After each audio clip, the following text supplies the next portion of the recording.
Alright, now it's time for something completely different.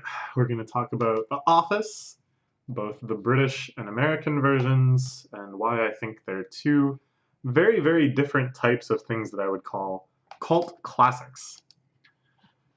So talking about the British one first, it was released in 2001 to 2003. There's 12 episodes plus a couple Christmas specials. It's set up as this BBC documentary looking at the inner life of just a typical run-of-the-mill paper company in Slough, England. But of course, it's actually a scripted comedy series. It just has the formatting as if it was a documentary. I first watched this in my early teens, and it just completely blew me away. I don't think any other sitcom has influenced me so much in so many different ways. I've rewatched it probably 3 or 4 times since then, and individual episodes I've seen just a bunch of times here and there. I think it's just an absolute 10 out of 10 masterpiece of comedy and a major, major landmark achievement in television, something that just really changed television as a whole going forward. And I don't really think this is an uncommon opinion. Although the show isn't like a mega super hit or anything, there is a very devoted cult following to it that regards it as highly as I do. And if you look at like critical lists of TV shows and stuff, it'll often rank near the top. So let's talk about the American version. It was released in 2005 to 2013. This spans 201 episodes. It was extremely popular and very critically acclaimed during kind of its peak run. It had a long, influential legacy on American sitcoms to come. One of the most influential of this millennium, I'd say. I originally watched the first season around when I first finished the UK Office, so again in my early teens, and I was just very, very unimpressed. Very disappointed. Just, I did not think they did a good job at all. And later seasons, they started straying further and further away from a direct adaptation. And when I kind of had heard this, I thought, okay, well, it's going to get even worse. Like, they already couldn't capture what was so great about the original, and now they're just taking it in some other new direction. Why would I possibly want to watch this? But I have watched quite a bit of it now. I've seen probably around 30 episodes just here and there at friends' places, or my dad was watching it at some point, so I watched a bit of it with him, such and such. And I gotta say, I'm pretty impressed. It's a very solid sitcom. It's very funny, and some of the jokes like genuinely surprise me, and there's plot elements I get excited about, and yeah, it holds up well. I think it's quite a good show, but there's nothing in it that I'd say is mind-blowing. I probably will end up watching the whole thing at some point. It's not like a huge priority to me, but I like it well enough. I like it as much as other sitcoms I've watched through, so I'm sure it'll happen at some point. I've watched some video essays about it. Whoa, I moved the wrong thing. I watched some video essays about it just because I was kind of curious about some of the more subtle aspects of it or some of the more creative decisions behind it. I just like watching stuff like that, even for shows I'm not super into. They were all interesting. I learned quite a bit about how the show has kind of developed over the years. But again, there was nothing really shocking about it. It was just, okay, yeah, this is how you make a sitcom. Maybe there's one more point on this page before I move the thing back.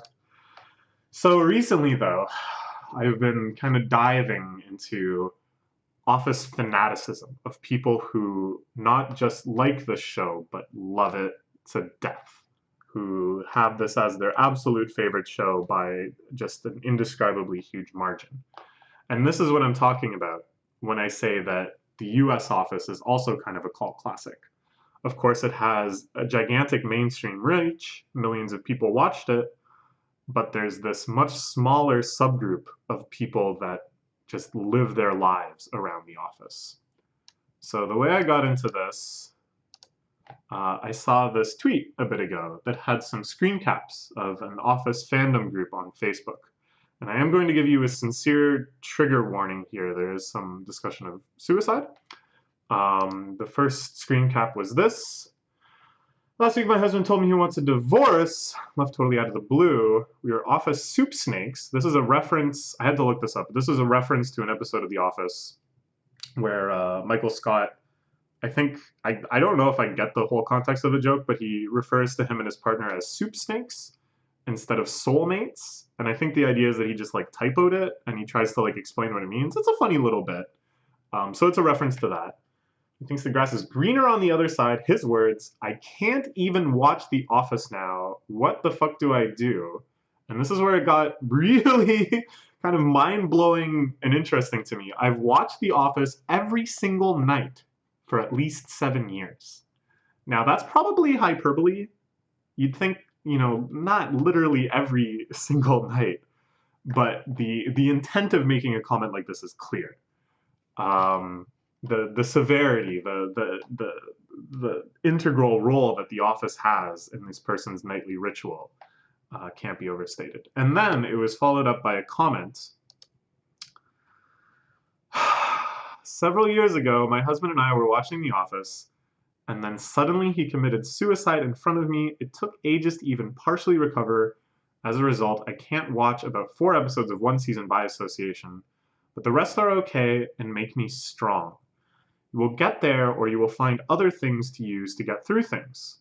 At least he didn't commit suicide in front of you. So a very bizarre interaction, very outside, and of course the tweet was going viral and people were offering all sorts of takes and commentary and stuff. But I was just very fascinated. I wanted to see more of this. I had to know more of what these sort of people, like, just more. I needed to know more. So I found this Facebook group called The Office Addicts. They had a questionnaire to join, and I had no idea like what any of it was talking about. So I was about to give up, but I guess by clicking the thing to show me the questionnaire, it already put in my request. So they added me anyways. And then at that point, I was like, all right, let's see what's going on here. And what I found was much, much tamer than the 2 screen caps we just looked at that I found in that tweet. Much, much, much tamer. But mostly it was just discussion of the show itself. What characters do you like? What characters do you not like? What relationships would you like to see happen? What did you think of this plot point? So on and so forth. These more personal posts are relatively rare, but they were there. And they still were quite interesting and quite fanatical to me. So I just want to make a disclaimer here. I'm not sharing what I found in order to make fun of these people. I mean, like, maybe a little I am. But it's not that I think these people are stupid or that they're ignorant of other shows or that they're weird. It's not like I'm trying to say, these people are idiots. They should just be watching 5 seasonal anime every season and not watching The Office. No. As far as I could tell, these are all normal people with very normal lives. I just really want to understand what is driving love of this depth for this specific show. What is it about The Office that makes people behave like this? So let's give some examples. What is this behavior I'm talking about? This one is about a wedding. It wasn't super Office themed, but it included a beat on the table as a centerpiece because Dwight is always talking about beats, I guess. Wanted to make another reference, but couldn't stop crying. Sure. I applied for a job just now. They asked me to describe myself in the 3rd person. I used a letter of recommendation that Michael wrote for Dwight. I don't know what this is referring to at all. It kind of looks like, I assume that this is like a joke, like that this letter wasn't like a sincerely touching moment in the series, but a joke maybe? Because she has, I just remember that a woman posted this. They have, I'm trying to, whatever, I should say they have a bunch of these laughing, crying emojis, which to me seems like they deliberately seem to be sabotaging their job application just for the meme. I don't know, it's a little confusing. This person had full on an Office-themed wedding. I don't get a lot of these references, but whatever. Sure, like, I think something like a wedding, it kind of makes sense that you just really dive into something you love. Like, of course there's themed weddings for Star Trek and Star Wars and Lord of the Rings and so many other things too. So it's not so much that any of these cases alone are so mind-blowing to me. It's just what seems like a relatively high regularity that people keep doing things like this. These are the ones that really fascinate me, are where people reveal their Office watching habits. I've started watching The Office straight through 7 times now. And then just this kind of, any suggestions? You know, maybe I should watch another show instead of this show an 8th time. But the comments for all of these and similar posts were usually just like, what are you talking about? Just watch The Office again. Same with this. Finished rewatching The Office for the 5th time today, and I don't know what to do with my time anymore. And then a crying emoji. Any other TV suggestions from you guys? Now this, to me, is kind of tragically funny on a few levels. I mean, I don't know. It's just, I don't know what to do with my time anymore. Any other TV show suggestions? Like, I don't know. It's like so far deep in the pit of love for The Office that the breaking away from The Office just refers to watching a different TV show. It seems like very radically different behavior than I've seen around any other TV show.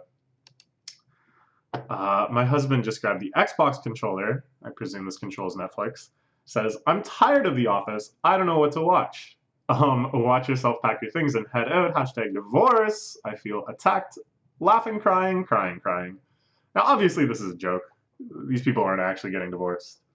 But there's a kernel of truth in both the husband's behavior, whether or not that actually happened, and the husband's partner's response of time for a divorce, right? Like, it's a little interesting.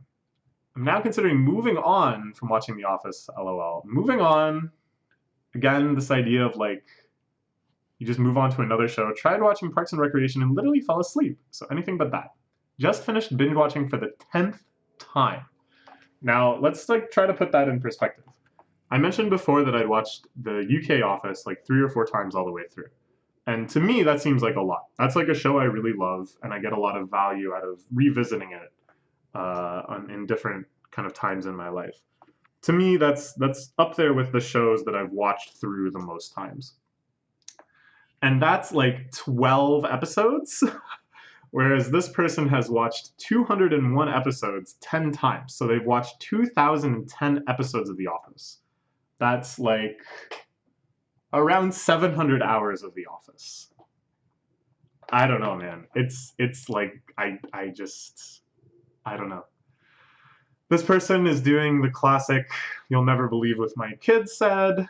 Probably a 7-year-old did not make this joke or whatever. I just usually assume these stories are fake because I'm a cynical grouch, but whatever.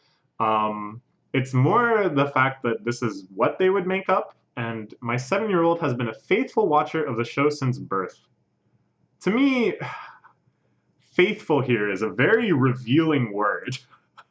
Because at birth, you can't make choices like that. You can't say, Mama, I want to watch The Office. No, you're plopped in front of whatever you're plopped in front of. So to be a faithful watcher from 0 to 7, I don't know. This is all very interesting to me. All right, fellow addicts. Again, a joking word, but a telling word. I'm doing maternity photos in a month or so. I want to do some Office-themed pictures to throw into it. Of course, I've watched The Office basically every day for the past 10 years. Again, very likely hyperbole, but hyperbole that is supposed to be reflecting something that I'm sure would still shock me. The real number, the real rate of watching The Office, I think, is still just higher than I can imagine. This part of the post was followed up by a long explanation of a little minor plot hole that this person had found after 10 years. This post is kind of talking about the group on a more meta level, talking about how, besides just the common love for The Office, people seem to really care about each other, that people come here at times when they're really hurting, and it's nice. It's actually really nice, and it's true. I saw this pattern a lot, that people would post about the darkest and most difficult times in their life, along with Office humor, along with how The Office got them through it, and then, of course, the community also getting them through it, the community reaching out and saying, I understand, let's watch The Office together. You know? I don't know. Maybe you can kind of see where I'm going with this. So let's talk about the cult status of this sub-community of gigantic Office fans. You kind of get it now, I think. I don't need to share any more posts, but there's thousands and thousands of them on this group and probably thousands of groups like it. And I actually feel pretty positive about what I saw in this group and the role of the Office in these people's lives. At least I think I do. I don't know. To be critical of it, I think would require much more of like an individual perspective on each of these people. It would require much more of a psychological understanding of what defines addiction and what's good, healthy behavior and what's depriving behavior. And I don't want to make like a real qualified statement, but I saw very nice things in this group. I saw people really coming together as a community. I felt pretty good about it, but also very confused and intrigued. Yeah, it seems like it's giving them a sense of community, of stability, of hope and happiness, watching this show, sharing their love for this show. It's there through tough times. It's there in good times. You know, they're mourning someone's death. They turn to the Office. They're getting married. They want to celebrate the Office. Is it kind of like a religion? Okay, let's calm down a little bit. Let's calm down a little bit. We'll get back to that. What I really want to understand, though, what are the aspects of the show itself that drive this behavior? What makes this show as a show so special? Even if at now this feeling of fanaticism and community is somewhat self-perpetuating, what actually got it to this point to begin with? So I think we first have to look at what made the UK version so special. So here are what I think are like some of the key qualities of what makes the British version so good. The documentary style is extremely emphasized. The soliloquy scenes, the scenes where the characters are talking one-on-one to the camera and sharing information that none of the other characters will learn via them sharing that information. They feel much like documentary-style interviews, guided questions and answers. This, I think, is kind of de-emphasized in the American one, but we'll talk about that later. The characters generally are behaving as if they're aware that there's a bunch of cameras on them, that eventually what's going to happen will be shown on television. This manifests itself in all sorts of subtle ways that I don't really need to get into right now. And I think there's this kind of hidden narrative that's fun to kind of consider, that Brent Davis, the boss character, had actually orchestrated this whole documentary thing in an attempt to kickstart a career in TV. This explains a whole lot of his behavior. It explains why the documentary is being made in the first place, and it adds just another layer of tragedy because he certainly does not come off the way that he is hoping to. There's a very heavy emphasis placed on the environment in which they're working, the office itself. There's lots and lots of shots just kind of punctuating everything else happening, of photocopiers, people just doing menial tasks, just the ambient noises of the office. These shots are often really left to just kind of sit on you. They don't cut away quickly. They just show, this is what's happening here, 9 to 5, 5 days a week. And to me, the underlying message of all of this footage is that this is an unnatural and almost like an inhumane environment, that it's supposed to kind of give you this maddening, claustrophobic, uncomfortable feeling. This probably messed up my chances of ever retaining sanity in an office environment. Like, I have worked in similar sized offices before, like cubicle style offices. And a lot of the things that reminded me of watching the show, like hearing photocopiers, hearing the air conditioning, hearing the sort of chatter I heard, hearing the sounds of keyboards and stuff, just this sort of sensory experience. Whenever it reminded me of watching the British Office, I just got this terrible, uncomfortable feeling. And I don't know if it's just because of the association or if I would feel that the office is an unnatural and inhumane environment regardless.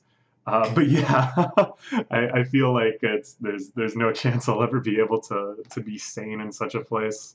That's just me, though. I feel like in the UK office, a lot of the plot points emerge very naturally, and it really feels like the documentary crew is just there, and they're filming anything that looks like it'll lead to a potentially interesting story. There's kind of a sense that This is probably like a letdown that once they got there, they weren't really sure how they were going to actually make this into a show. And so there's this sort of eagerness to involve themselves in any sort of minutia of drama or event within The Office. And this comes through especially with the Tim and Dawn story, which is, of course, kind of the central romantic arc of the series.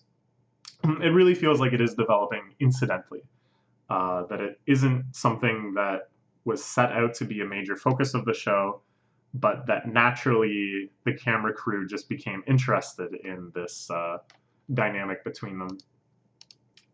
So now we must confront cringe comedy. This is the big polarizing thing about the UK Office. So cringe comedy, if you don't know, is comedy that results from this sort of train wreck feeling you get with certain conversations or situations. Characters are so inept in doing the right thing, saying the right thing, ending the situation, that it just leads to this escalating pain, uncomfortableness, cringing, wanting to look away, and for a very special type of person, hilarity as well. That's me. And The Office, I think, is just an absolutely exquisite example of this, up there with Prime, Curb Your Enthusiasm, and Peep Show, and other Ricky Gervais projects as just cringe comedy masterpieces. The writing is just genius. The delivery is impeccable. Everything is pushed to this perfect limit of believability, where all of the characters feel like you kind of want to think there's nobody that's that stupid, but then you have this creepy feeling of, oh God, no, people really are that stupid. This is probably my favorite form of comedy overall, but I'll acknowledge that it is not for everyone. And unlike other forms of comedy, where if it's not for you, you might just be a little weirded out, or you just don't laugh. Here, if you don't like it, you probably are revolted by it, and you can't bear to witness it. But what I really like about cringe comedy is that it feels very affirming to me, deep down, that I know what I would say. It's like painfully obvious to me what Brent Davis or whatever other character should say in the situation to get out of the awkward moment, to alleviate everything, to stop the misunderstanding. So you start to think, okay, maybe I have acceptable social skills. Isn't that nice? So the contrast between you and the ineptitude of the characters can actually kind of feel fulfilling. But overall, I would say that this is a very miserable, very uncomfortable show. It's not supposed to be a good time. It's supposed to be just a very bleak depiction of life in a boring company in Slough. Only very, very rarely and very deep within the series are little glimmers of hope offered. And this, to me, this depiction, this entire kind of emotional aesthetic premise is really inspirational and really beautiful. It really, to me, taps into something so essential to humanity, of kind of hope and solidarity, and being able to survive in situations like this that are so widespread and inherent. But not in America's opinion. In America's opinion, it's just miserable, and nobody wants to watch it. So, hey, I used the wrong sort of pluralization here. Should be S apostrophe. What am I doing? Okay, so let's look at the changes they made. The first season of the US Office really closely mirrored the UK one in plot, the structure, the type of humor, and it wasn't well received. Both by people who just wanted to watch a sitcom and got instead kind of just this uncomfortable mess, and people like me who were big fans of the UK one and just saw this as like paling in its shadow, just nowhere near as well written or well acted or well delivered, just disappointing. So they made some very radical changes to the overall design of the show, starting in the second season onwards. The characters were made to be more attractive and likable, especially Michael Scott, the boss character. He was made much more approachable and friendly looking. The setting was made more comfortable. They made the lights brighter and warmer.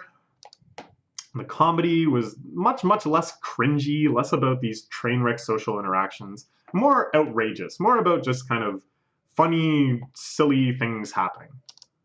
there was a much more optimistic attitude. Happy endings were a lot more frequent and unambiguous. Just, yay, it all worked out. Oops. The cast was vastly expanded. There was more plot lines set outside of the office itself, reducing this kind of claustrophobic feeling. There's a lot more emphasis on relationship arcs, kind of taking advantage of this expanded cast, leaning into this will they, won't they dynamic where characters are kind of flirty and maybe once in a while they breach into some more serious emotional territory, but they never quite get all the way. They never give you exactly what you're hoping for, and so you keep tuning it to see will they, won't they. The documentary style Q&A, to me, this is something I haven't really heard talked about a lot, and it's a subtle thing, but to me, the US version of The Office reminds me a lot more of reality shows, where the feeling is that the characters go and have these soliloquies because they're just sort of overflowing with emotion, and they want to kind of offer their perspective and commentary on the scenes we just witnessed. So it's a lot more kind of punctuating scenes, kind of in the middle of a scene or a sequence, with a character going like, well, that was a disaster, or whatever. Or like the character saying like, oh, I think that looks great. And then you cut to the confessional thing and she's like, no, it was terrible, right? Like that kind of dynamic to me, I associate much more with reality TV, which was, of course, really coming up in popularity around the same time as the US Office was. So it makes sense that they would kind of go in this direction, whereas the British one, I think, really wanted to ape the style of a BBC documentary, where you would have these kind of longer interview segments where they were being asked to provide sort of an additional contextual piece to help the viewers like understand the show. In general, these documentary aspects, the fact that the camera is there, were quite de-emphasized. Like, of course, there's gags and stuff involving the camera crew, and there's the classic like Jim looking at the camera and go, or whatever. But these aren't like kind of haunting every interaction. Most of the time the characters seem like they're unaware that they're on a documentary. A lot of the filming style is a lot more what I would call like cinematic, not really restricting themselves as if they were just one camera crew in an actual office, but filming it as if it was any other TV show. So all of this brings it much, much more in line with the overall US sitcom tradition. But of course, the response that it's been given, especially in these fanatical circles, is very different than any other US sitcom. So why is that? Why is that? I think what makes it so different than other sitcoms is that it changed to become like this, rather than starting off as American. So let's break that down a little bit. A good example is the environment of the show. Normally, if you're trying to design like a fun sitcom, you'd want to pick an appropriately fun setting. Something that's kind of novel, that people have some familiarity with, but they kind of want to see what's going on in the insides. They want to have that kind of fantastical version of something that's a little distant to them, like a bar or a taxi stand, a police station, a TV station. You know, you probably wouldn't pick something that's like intentionally as boring as possible, as run-of-the-mill as possible, and probably like way too familiar to most viewers, that has none of the kind of novelty and excitement of, ooh, we get to see wacky police officers making banter and solving crimes. And yet, as my friend pointed out to me, I was talking to him about this office fanaticism. He said he could still relate to a lot of the kind of office-themed humor in the US Office. Even as the show got more and more wacky with its characters and premises and such, there was still a lot of tropes that they were making fun of that he said were just totally in line with his own office experiences. So they kind of still retain the setting. It's still an office-themed show. It's still about being in an office. So what does this mean? So they wanted to elevate. They took an environment that was known, the very brutally realistic depiction of the British office, and elevated it to a place you could feel positively about, that you wanted to visit for 9 whole seasons. So other examples. The characters are a lot like this too. They were originally, in the UK version, supposed to be pretty awkward, not that likable, in the midst of very, very sad lives. The sort of people you'd expect to see working these dead-end jobs in the very miserable town of Slough. But then in the UK, in the US version, they elevated them. They wanted them to become people that you would love, people that you would want to see fall in love, see them find happiness, succeed in their self actualization, things like this. Characters that you were really invested in. They didn't start as archetypes, like moving down this road already. They started just as awkward, real people. And that these sort of transformations were thrust upon them, perhaps in unrealistic ways. The Jim Pam relationship, I think, is especially kind of like this because it was directly carried over from the UK version. I think it develops a lot more naturally than a lot of sitcom romances, just because it was supposed to have that feeling of sort of incidental development. But then, of course, is kind of the pattern we're seeing here. They elevated it even further. They don't just kind of get together eventually, but they start a family together. They have a whole life together. They're wonderfully happy and in love, generally. You know, they have ups and downs, but. And I think these reality show style confessionals and acknowledging the camera's lessonless adds to this effect too.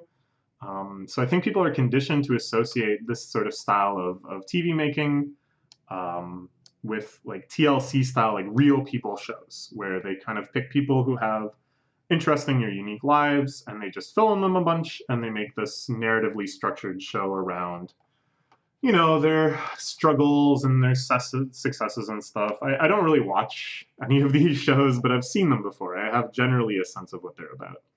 So I wonder, like, could a feeling of reality carry backwards into The Office? Now, of course, people, it's trite now to say that reality TV isn't real and that so much of it is actually scripted. But when people watch it, I think a part of them still enjoys the fact that, well, at least these aren't actors. At least these are real people. At least this is something that kind of could be happening. And I wonder, like, when they watch The Office, has that feeling sort of bled backwards into their understanding of this sitcom? I don't know. I don't know. Cringe comedy, I think, is quite inverted in the US version. Instead of a mundane situation that derails due to just really horrible social graces, we have much more extreme, exciting situations that these kind of fundamentally good people, good, reasonable people, even though they have quirks and are wacky in their own ways, are still kind of navigating them in a way that just reflects their deep down reasonability. Even in like the really cringy situations, you're still kind of pulling for your characters. You still have some faith that there's going to be a happy resolution. And you're more cringing because like, you know, I really hope they get there. Like, I'm hoping this will work out. Whereas in the UK version, you know, you know that it's doomed. So this inner affirmation that I was talking about before, I think is quite changed by this as well. Instead of seeing what you would do to resolve a bad situation, instead of trying to think, like, what would I say?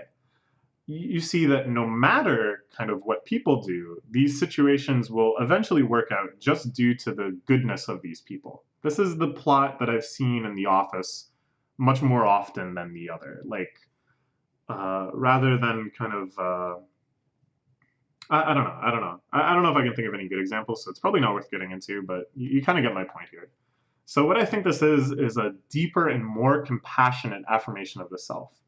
That it's not this sort of self-esteem based thing where you're thinking, oh, I have good social graces. I know what I would say. It's too bad that these people don't, but quite funny as well. Instead, you're thinking, no, deep down, people are reasonable, people understand each other, people want to get along. So no matter how wacky it gets, I'm sure this will work out fine. And that you kind of carry that feeling of confidence and self-assuredness with you. So, what is the overall secret then? We'll take a look at our ingredients. We've got an environment that's similar to, but much nicer than one that they're probably very familiar with, either firsthand or secondhand, that being an office. Characters who are both likable and relatable, with plot lines and relationships that are believable, that they move in a way that it doesn't seem, or rather they start from places that it seems like real people could start from, and then their sort of transformations and developments are much more believable than a character who was obviously first and foremost written as like a character. So the humor here affirms our ability for good people to make the best of bad situations, and plots that consistently show happy payoffs or meaningful lessons resulting from previous suffering. A nice sense of kind of cosmic justice to the world. All of this seemingly emerges from a world that's just as normal as real life. And I think that's quite key. So, the one reading you can have is that people really, really get into this show because they aspire to have their lives be like the show. They want to be like Jim or Pam or whatever.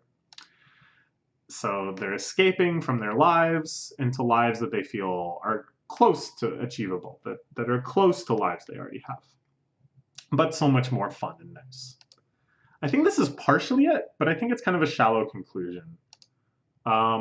Like, for example, I don't think people's lives in general are that much worse than the assumed lives of the characters on The Office. Like, sure, a lot of the mundanity and tediousness of life is washed over in The Office, and sure, you could think, like, geez, I wish I was Jim and I didn't have to do my taxes every year, but Jim, the character, does his taxes every year too. Like, it's not so fantastical that I think people need to escape into it. I think there's something else going on here. And this is the idea of enchantment. And I learned about this from Arthurian studies.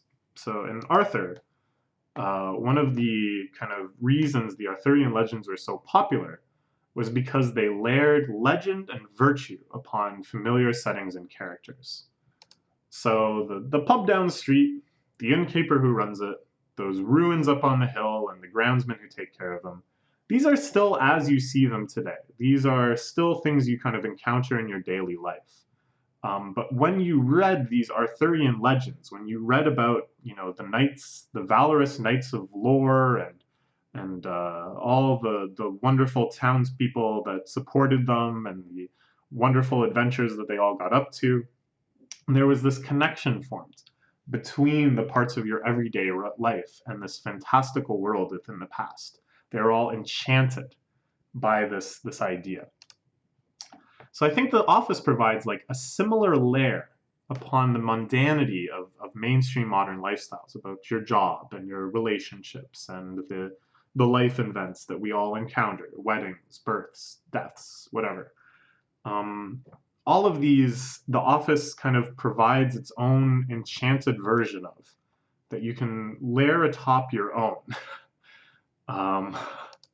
So probably I think the best example of how this is manifested is if we look at the real life cities where these shows are based. So Scranton, where the US version is set, a city in Pennsylvania, has really embraced this newfound fame. They have office conventions. This should be capitalized, sorry. They put up a ton of decorations and stuff. It's become a tourist destination. It's like the legendary sites of Arthur. This is where it really happened, even though it's just a plain old industrial city that until recently was very economically depressed. Now it's this tourist place because of this enchantment that's been put upon it. But Slough, where the UK version is set, is still just Slough. It's an extremely miserable, economically depressed town. If you want to learn about it, just Google, what's it called? Let the Bombs Fall Upon Slough. It's a World War II era poem written by someone from Slough that basically said, just go ahead and bomb it. You have no reason to ever go to Slough, and least of all is because you watched the UK Office. There's nothing in that show that presents Slough as being at all desirable or a nice place. So, I don't know. I think what this says more generally is that these sort of liminal spaces between reality and fiction, where you're living in your normal day-to-day reality, and yet there's this kind of fictional layer that has been enchanted upon it, giving everything virtue and meaning. This seems to be really enticing, really powerful for people. This seems like it leads to a lot of really involved feelings. And I think it's just because it's consistently present, it elevates mundane experiences to become meaningful and as affirmations of your virtue. It allows you to kind of feel like you're part of something bigger, that grand and wonderful things will happen to you as well. I think religious thought kind of works similarly. You infuse sacredness onto aspects of the everyday. Another example might be Pokemon Go. um, just looking at all over the board. Of course, though, most relevant to our channel, slice of life anime, I think, is another kind of liminal space, another enchantment upon the daily world. Especially if you live in Japan, especially if you're in high school, especially, or perhaps even more especially than that, if you just have memories of high school. And I promise, the self-excluding paradise of slice of life, which is a video I said I would make like 2 years ago or something. It's still coming soon. It's just really hard for me to kind of get my head around this stuff. And I think looking at The Office, like the U.S. Office, which I don't feel all that close to personally, kind of gave me a sense of distance and perspective that, I don't know, I kind of felt like I've made some ground here. I've had some insights onto how these franchises work, how this fiction works. Really interests me. Liminal spaces in general, I think, are very interesting. And the liminal space between reality and fiction is one that just seems like it holds endless potential for better or worse. Okay, that's all I have to say. I hope this was interesting. I hope you at least enjoyed seeing just how far people go watching The Office. I'd like to make more posts or videos about sitcoms, probably things like this where I kind of pick out a particular aspect or something. Let me know. Is there any topics you'd like to see me cover in your favorite sitcoms? Yeah, I just want to make videos about everything. It's just so much fun. All right, bye-bye.